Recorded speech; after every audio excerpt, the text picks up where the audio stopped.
अपने आप अल्फा,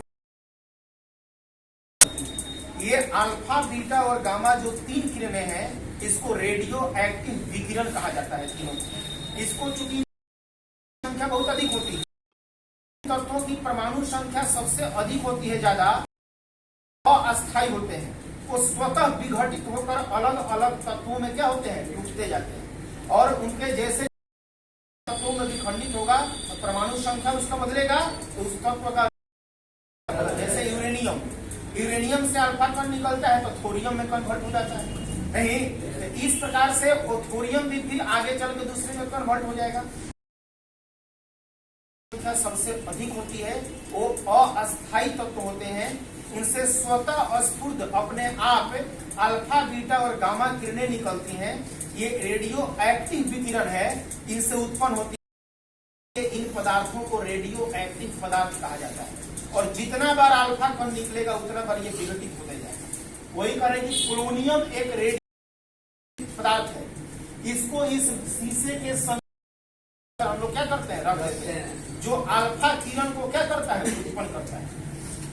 अब यहाँ से ये अल्फा किरण ये पोलोनियम पदार्थ से उत्पन्न होती है और संकीर्ण छिद्र से निकलता है और निकल रहा है जस्ट इसके सामने ये स्वर्ण पत्थर, ये लोहे का एक पतली पत्ती रखी हुई है, स्वर्ण मैंने लोहे का, इसीलिए जी से इसको डिनोट किए है। गोल्ड का एक पतला चदरा पत्ती रखी हुई है, अल्फा किरण आकर और क्या होते हैं, आपतित होते हैं, पड़ते हैं और पड़ने के बाद इससे अल्फा किरण जब बाहर निकलता है तो इस स्वर्ण पत्थर से अल्फा किरण को बाहर निकलने के बाद ये कहाँ गया, सीधे स्ट्रेट लाइन में पार करके चला गया कि नीचे गया कि ऊपर,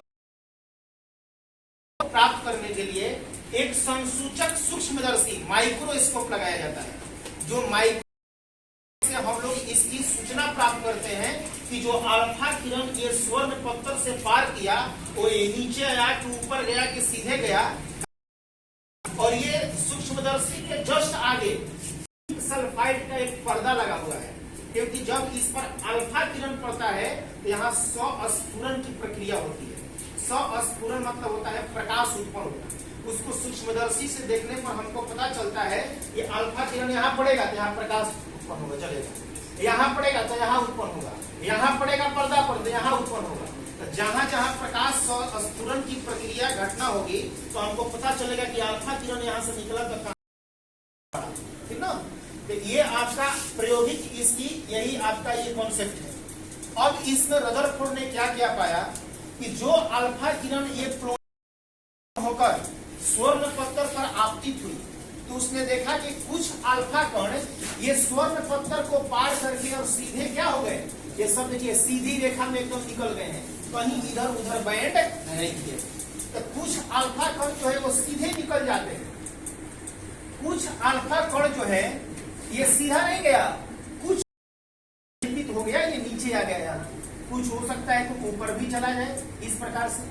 तो जहां जहां प्रस्फुरन की क्रिया वहां हम समझेंगे कि यहाँ अल्फा कण क्या हुआ, आया, तो कुछ अल्फा कण सीधी रेखा में यहाँ निकला, कुछ अल्फा कण सीधी रेखा में नहीं गया, कुछ कोण से यहाँ से क्या कर गया, विक्षेपित हो गया, डेविएट कर गया, अपने मूल पथ को छोड़ के दूसरा रास्ता को पकड़ लिया।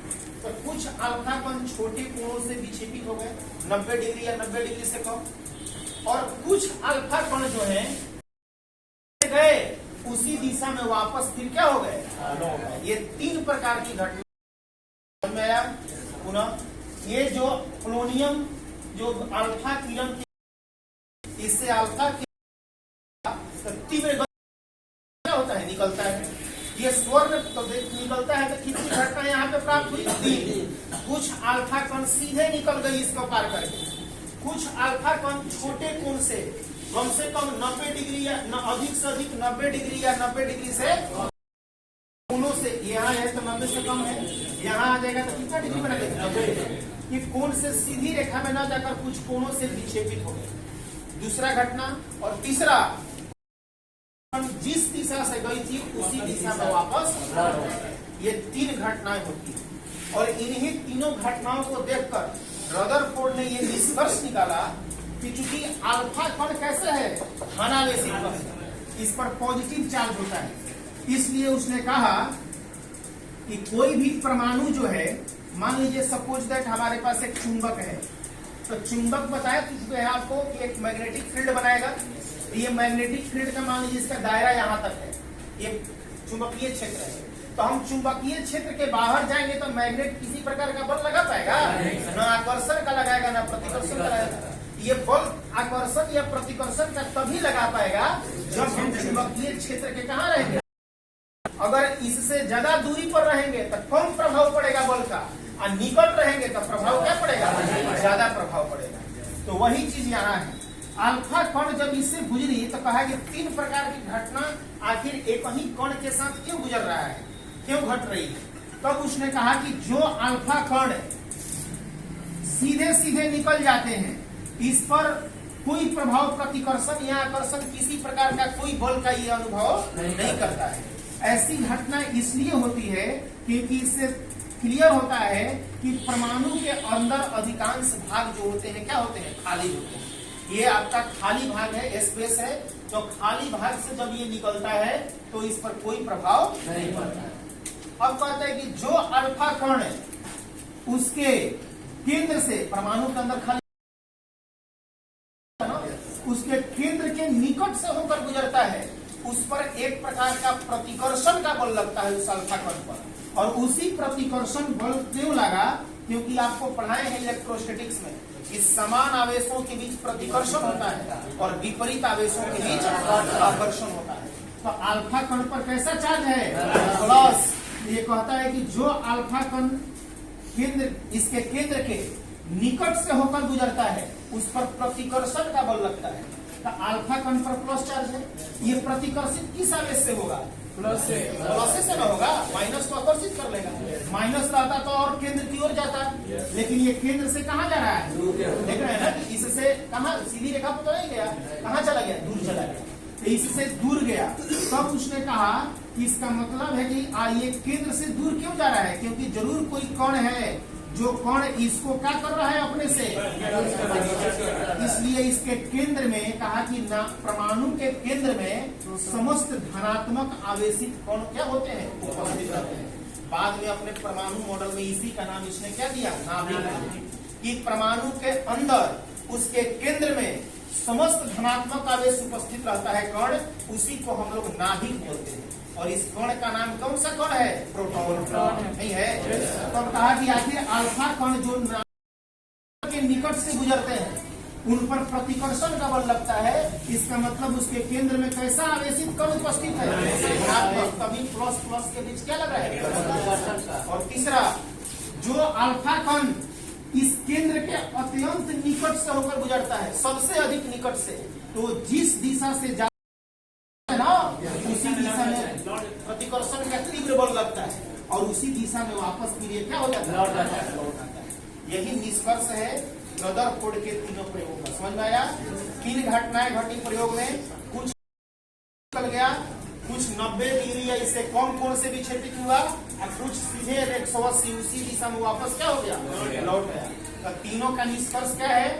कुछ अल्फा कण इसलिए बिना विक्षेपित हुए, क्योंकि परमाणु के अंदर बहुत सारा स्थान क्या होता है? खाली होता है। और ये केंद्र से बहुत दूरी से होकर गुजरता है।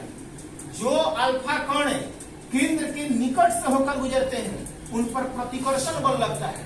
तो प्रतिकर्षण बल चूंकि धनात्मक होता है अल्फा कण, इसलिए धन प्रतिकर्षित जब भी होगा तो धन आवेश से होगा। इससे केंद्र में कैसा चार्ज है? धनात्मक आवेश, यानी कि धनावेशित कण उपस्थित है। आगे चलकर इसी का नाम क्या दिया गया? नाभिक। और जो अल्फा कण नाभिक के अत्यंत निकट से गुजरते हैं वो उसी दिशा में प्रतिकर्षण बल प्रबल लगने के कारण उसी लौट आते हैं। इस प्रकार से रदरफोर्ड का यही आपका एटॉमिक अल्फा किरण प्रकीर्णन संबंधी ये प्रयोग है। और ये प्रयोग में यही 3 घटनाओं का 3 निष्कर्ष निकला। तब इसी से परमाणु के बारे में हमको क्या मिली? जानकारी प्राप्त हुई। और अपने रदरफोर्ड ने परमाणुिक मॉडल में यही चीज को दिखाया है। उसको भी यही बता देते हैं कि वो लिखवाना रह जाएगा। सुन लीजिए, उसने अपने परमाणु मॉडल में यही बताया था कि परमाणु के अंदर उसके केंद्र पर समस्त धनात्मक आवेश क्या होता है? उपस्थित रहता है, जिसको हम क्या बोलते हैं? नाभिक बोलते हैं। इसको क्या बोलते हैं?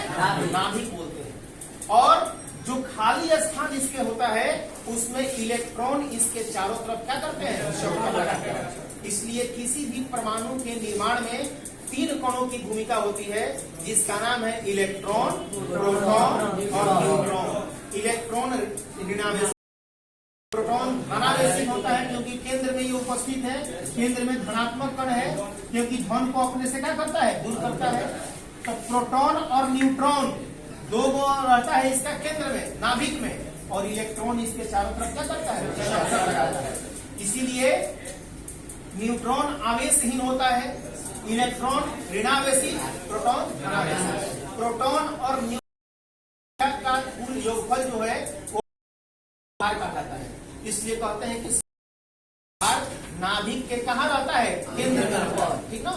इसके बाद रदरफोर्ड ने अपने परमाणु मॉडल में बताया है कि नाभिक की जो वो 10 के पावर -15 मीटर की कोटि की होती है। 10 के पावर -10 मीटर की कोटि की होती है। ये रदरफोर्ड का परमाणु मॉडल है, जो ये निष्कर्ष और जो प्रयोग किया अल्फा, इसी के आधार पर अपना इसने परमाणु मॉडल दिया था।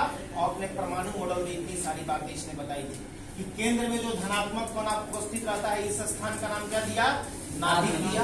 नाभिक में कौन कौन कौन रहेगा, प्रोटॉन और न्यूट्रॉन। इलेक्ट्रॉन चारों तरफ क्या करेगा, चक्कर लगाएगा। इलेक्ट्रॉन ऋणावेशित होगा, प्रोटॉन धनावेशित होगा, न्यूट्रॉन आवेशहीन होगा। नाभिक की त्रिज्या 10 के पावर -15 मीटर की होती है, जिसमें प्रोटॉन न्यूट्रॉन रहता है, और इलेक्ट्रॉन कक्षा में चारों तरफ क्या करता है, चक्कर लगाता है। और परमाणु की त्रिज्या 10 के पावर -10 मीटर की होती है। और ये ऑब्जेक्टिव सवाल दोनों आता है, याद रखिएगा। नाभिक का त्रिज्या 10 के पावर -15 मीटर और परमाणु की त्रिज्या 10 के पावर -10 मीटर। अब इतना ही, आगे तो इसके बाद